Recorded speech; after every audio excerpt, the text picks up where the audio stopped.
Who was that handsome guy?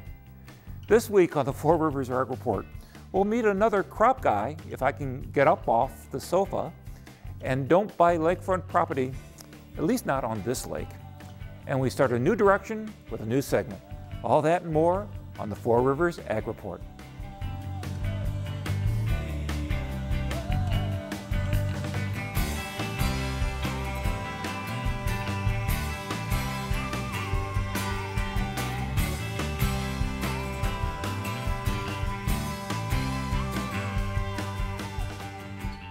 Welcome to the Four Rivers Ag Report. I'm Fred Peralta.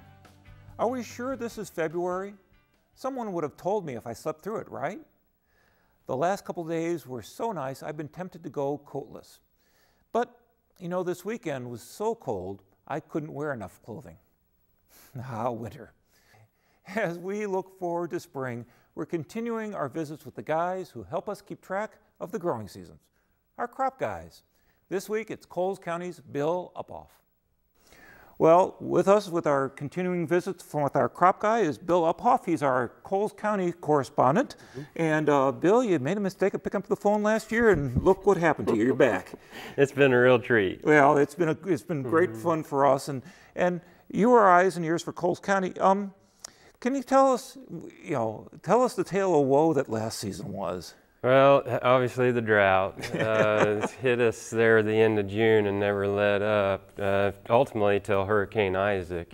And even at that point, I guess there's many to our west that didn't receive much rain from that. So in the Coles County area, we did get some relief from the drought after Isaac. And it couldn't have come at a more desperate time for us, right? Indeed, and that's what put the beans in the bin this year ultimately as well. So thank goodness for Hurricane Isaac. Right. I'm sorry for the people down south, but for us. Now, you continued, after Isaac, we got a little bit more rain, and really the beans were what saved us this year, right? Indeed, indeed. Anywhere I've heard up to over 60 bushel, which on a good year is a tremendous yield. Right, right. So obviously they can handle long stretches of hot, dry weather, whereas the corn could not. Now, what were your yields? I mean, what were your high yields? Yeah. I know it's all variable. Sure, our highest yield in corn was in our northern part of Coles County, which come in at 117. Okay. That's a poor yield. Yeah, I was going to say. Best, and we went from that all the way down to 5. Wow. So you drove through a lot of stubble there. Oh yeah. So obviously, how are you feeling about moisture now? Real well. Okay. Yeah. As far as the drought monitor is, Coles County's been out of a drought now since December. Mid-December. So the tile's been running. I was going to ask, is the tile, you've been seeing moisture running through the field? And then we received another 2.5 inches last weekend now that we're pretty well charged back up. Okay. So you got the crops out. What sort of work you've been doing this winter? We don't have livestock, but we have trees. Okay. So our winters, a lot of times are spent with chainsaws and backhoe and just keeping the brush pushed back that likes to come out in the field along fence rows, railroad right-of-ways, interstate right-of-ways, drainage ditches, and so on and so forth. So you've been doing a lot of tree trimming and hauling and burning, right? Right. So, so you think if things continue on, we'll be okay for planting? Yes. What are you planning on doing this season? I think we're going to go right back to our same 50-50 rotation. Just, like last year, had we been all corn, we would have taken a really big hit. Right. And nothing's to say that we can't have a repeat, 2 years in a row of dry. So we're just going to continue on same management practices as last year. So you're going to go 50-50 corn, soybeans, you're flipping the fields. Right. So a lot of guys are going corn on corn around here. Are your neighbors doing that? Have you seen a lot of that? Yeah, there are fields in this county that probably haven't seen a bean planted in 10 years. Wow. My brother and I don't do that. We have in the past, unless we want to flip a farm and convert it into one whole crop. We just don't do corn on corn yet. Time come where maybe that is a thing to do. So have you seen that crop rotation has been really, really helpful for your fields? Yeah, in the last 3 years particularly. Starting with the growing season of 10, the corn on corn took a hit that year, 11 and obviously 12, real bad. So it looks like you have your plan in place, you have your seed order, you're just it's just waiting around for you know, Puxatawny Phil to say, go ahead. Right on. Okay, well, Bill Uphoff, thank you so much for coming. He's going to be part of our crew again this year. At least he hasn't told me no. And if he keeps picking up the phone, we'll be in great shape. So, Bill, thank you very much. Thank you. All right.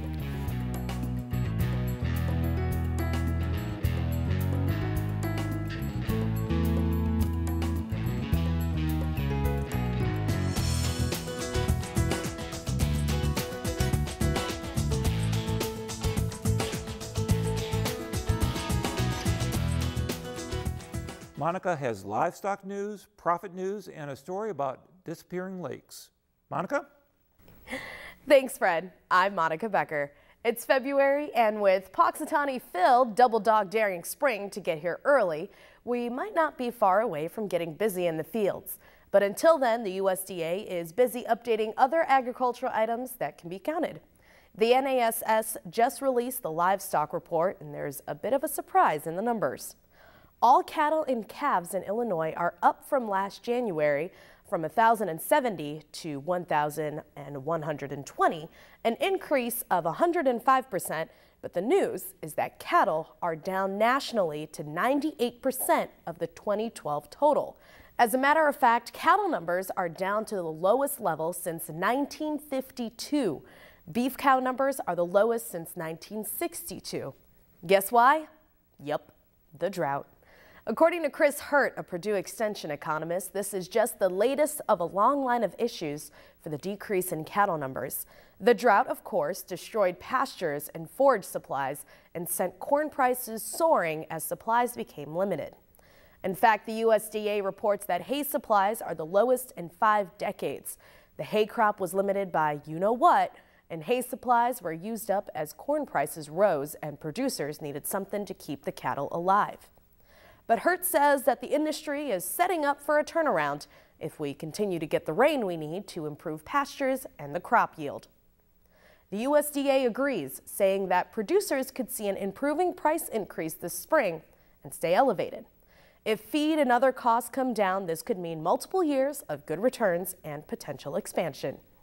And that can't get here fast enough as far as consumers are concerned. The drought is finally beginning to affect prices that Americans pay at the grocery store. The drought that affected crops in the Midwest this past summer is making its presence felt at the grocery store. It had substantial and devastating impacts on the major field crops of the American Midwest. The most important field crop there is field corn. Now, people don't eat field corn directly, but it's processed into animal feed. That's a major input to the U.S. food supply chain. So we're seeing input costs rise for all the meat products and then all of these animal-based products that consumers buy regularly. We're looking at inflation on the order of about 3 to 4% for beef and veal, pork, poultry, eggs, and even a little bit higher for dairy. For dairy, we're looking at probably 3.5 to 4.5%. In the second half of the year, Volpe says consumers will see the effects of drought on the price of processed food. These all rely on commodities. They rely on field corn and soybeans and so on, and those input costs are going up. It's just that due to the more stages that are involved in bringing to the supermarkets and the contracts that govern these commodity prices for those foods, consumers won't see that till later in the year, and even probably to some small extent in the early part of 2014. And as for the rest of the grocery store, so for most food categories that are not impacted directly by these higher commodity prices, especially field corn, we're looking at pretty normal food price inflation. And normal food price inflation is 2.8%. In Washington, D.C., for the U.S. Department of Agriculture, I'm Bob Ellison. Going from counting beans as in harvest, we go to counting beans as in bean counters. Soybeans came up golden for Archer Daniels Midland during the fiscal second quarter of 2013. Strong soybean meal demand played a part in ADM operating at record capacity in the quarter. The $411 million profit from oilseeds offset the corn processing operation, which showed a profit of just $3 million and a $97 million loss in ethanol. It wasn't rain, nor sleet, nor snow, nor black of night that kept these carriers from making their appointed rounds. It was the budget. The United States Postal Service announced plans today to transition to a new delivery schedule in August of this year that includes package delivery Monday through Saturday and mail delivery Monday through Friday. Once implemented during August of 2013, mail delivery to street addresses will occur Monday through Friday. Packages will continue to be delivered 6 days per week. Mail addresses to P.O. boxes will continue to be delivered on Saturdays. Post offices currently open on Saturdays will remain open on Saturdays. The Postal Service hopes that this move, along with others, will save over $2 billion. Now that's a lot of stamps. Among other data that the USDA collects in the agricultural census is the percentage of farmer-owned and operated land versus the percentage of cash-rented land. Nationally, the majority of land is farmed by the people who own it, 57% as compared to 34%. But in Illinois, it's a different story. 41% of farmland in Illinois is owned by the operation, while 40% is cash rented. Traffic is once again flowing on the Mississippi. The problem of the oil spill near Vicksburg has been cleaned up, and traffic is again moving in both directions. The Coast Guard reports that they recovered over 2,000 gallons of oily water during the week-long cleanup. Let's hope this is the last Mississippi River story that I have to report for a long time. But we may be reporting on another issue the Army Corps of Engineers is dealing with. Two of the Great Lakes, Lake Huron and Lake Michigan, are at their lowest water level ever, or at least since they began measuring the lakes in 1918. The lakes are 29 inches below their average, and they have lost 17 inches since January of 2012. The you-know-what, as well as dredging of St. Clair River for commercial traffic, are the major factors, although there is a natural rise and fall of water levels. So for now, we have 3 Great Lakes and 2 lakes. That's it for this week. I'm Monica Becker.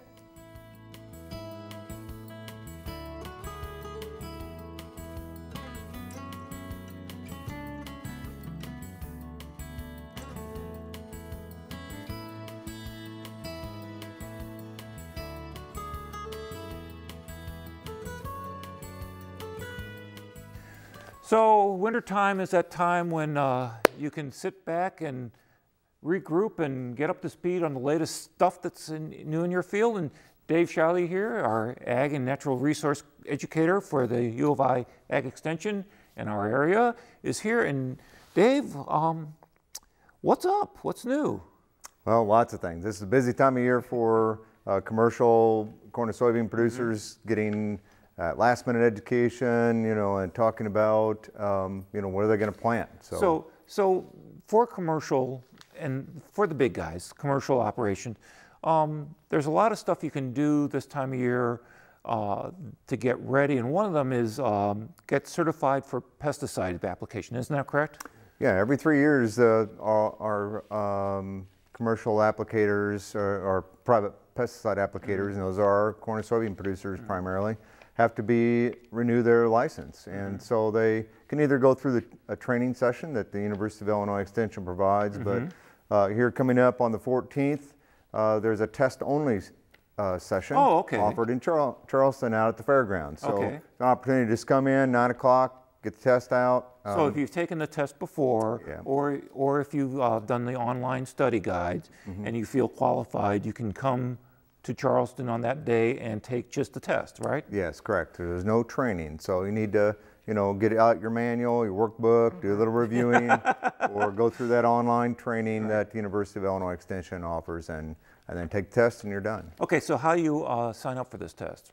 You can go online at our Unit 19 website and then just go ahead and there's an online registration tab. You can hit that and you're good to go. Okay, so pesticides only one of the issues that you can get up to speed and get qualified for. There's been a lot in the media about soil fertility and how to improve soil fertility, especially since a lot of people are tempted to go corn on corn on corn on corn. Right. There's a class on that, isn't there? Yeah, coming up on the following day on the 15th of February, there's a webinar that is being offered at several locations throughout Illinois. In Arthur, we're going to host one of those sites, and so we've got several extension educators in our University of Illinois Extension. Dr. Fernandez from University of Illinois is also going to be talking. Right. And it's not only for producers, but also for certified crop advisors. Oh, okay. Yeah, they can get 5. There's been 5 credits applied for anyway, and nutrient management. So, okay. So if your job is to help others keep a healthy soil, this is a good one for you to get some credit for it. Right. Exactly. So that's a lot of stuff for the big guys. What about those of us, or I guess those of us out there who aren't big producers? Are there seminars that can help the smaller farmer?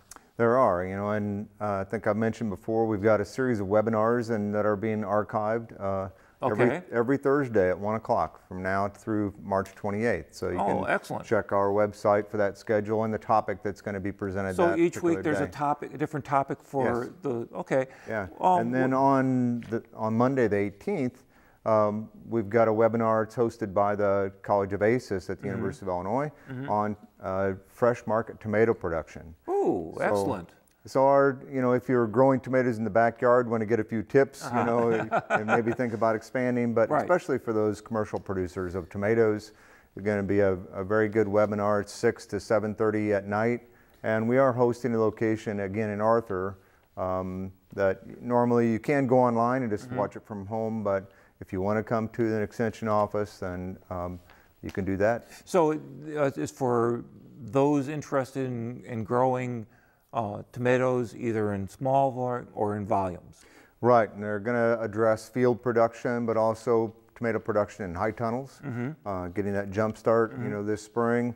Talk about water management for tomato production, fertility again specifically for tomato production, and then pest management. So, okay, and there's also a really interesting seminar coming up called Putting Small Acres to Work. What's that about? Well, it's again for already existing local foods producer, whether it's vegetables or livestock, but also those folks that are interested. They've got some acreage, maybe they're retired and trying to decide, should I get into commercial production? And so that it's coming up on March 16th, and it's going to be conducted at the Education Center at Sarah Bush. Those topics include things from beekeeping to pasture management. Even if you have just a couple of horses, how to keep that. What's the carrying capacity of that pasture? How can I increase pasture health? I'm going to talk about fence design for whatever you're trying to keep in, whether you've got a few horses or cattle, pigs, goats out on the pasture. You don't want your goat to be the next headline on the news. No, not at all. Yes. Then we've got 2 producers that are actually in the same family that one is going to talk about their vegetable production and their marketing of using community-supported agriculture. Excellent, excellent. And how they're doing that. And then the other person in that operation is going to talk about their poultry and egg production operation and the regulations that you've got to meet and follow to do that kind of an operation. So this is really a good way, a good time to learn how to navigate some of the pitfalls for making that little odd patch work for you. Exactly. Yeah. And then over the lunchtime, that does go from like 8 to 1 o'clock. So you're done, in and out, get some information, and then carry on with your afternoon on Saturday. But over the lunch hour, we're going to have one of our extension educators talking about energy alternatives for the rural landowners. So we're going to talk about solar, wind, power. Excellent, excellent. So I think it's got something, for everybody. So it's a smorgasbord of neat. It is. 3 concurrent sessions in the morning, and so you've got some options to pick from. And so you can find out more information about that program on our University of Illinois Extension website. Oh, excellent. Dave, it sounds like there's a lot going on for our folks to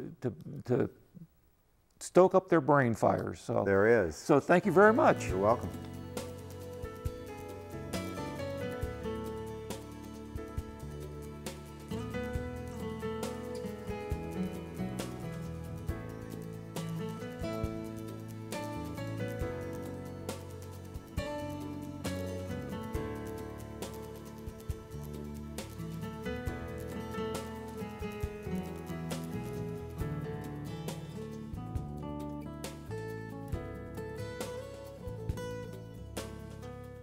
I think it's Will Rogers who is credited with saying there are lies, darn lies, and statistics. But using the data available has become a valuable tool in understanding the changing world of agriculture. Cameron Craig has enlisted the friend of the show, Chris Langen, to show us some of these changes in a new segment we call On the Map. Well, good evening, and welcome to the first edition of On the Map. And what I've got here Chris Langen from the Department of Geology-Geography, and he's a geographer like myself, and he works with maps. Now, what can you tell us about what a map does? Well, geography is the science of interpreting spatial patterns of things on the Earth's surface. One of the first things that was ever mapped likely was what we're going to be talking about tonight, that being agricultural patterns of land use. One of the first things that people used the land for was to grow the things that they needed to consume on. Right, so essentially a map is not just finding a location or finding your way in a forest. No, I mean, if you break the word geography down, it means describing the Earth. So describing the patterns, the relationships, the connections that various things or people on the planet have with one another and between one another. Okay, now what's your interest in geography and agriculture? How did you get involved with that? I grew up on a farm. I went to agricultural universities throughout my college career. And it's important to me because about 45% of the United States total land area has something to do with some sort of agricultural practice, pasture land or cropland.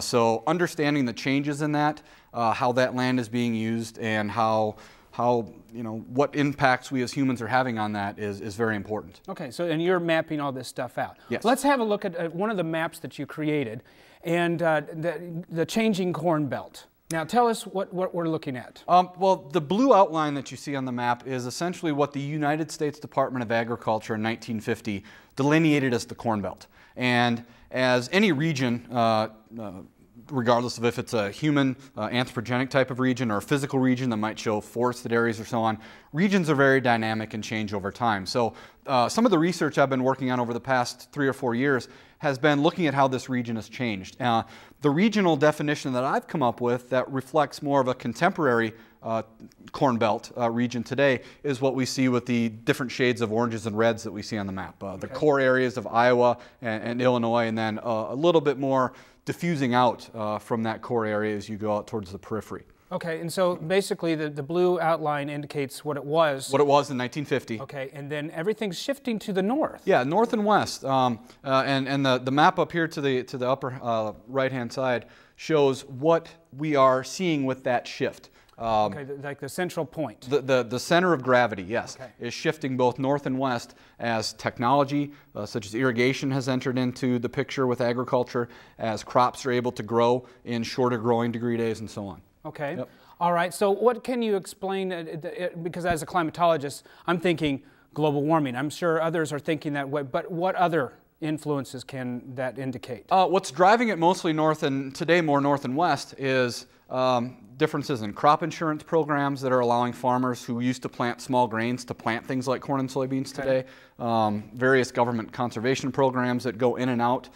Today, a lot of them are going out, so farmers are now, with the increased prices of corn and soybeans, deciding to change how they use the land. All right. Well, Chris, thank you very much. Thank you. It's a different way of looking at maps, and we'll have more as the weeks progress. Thank you.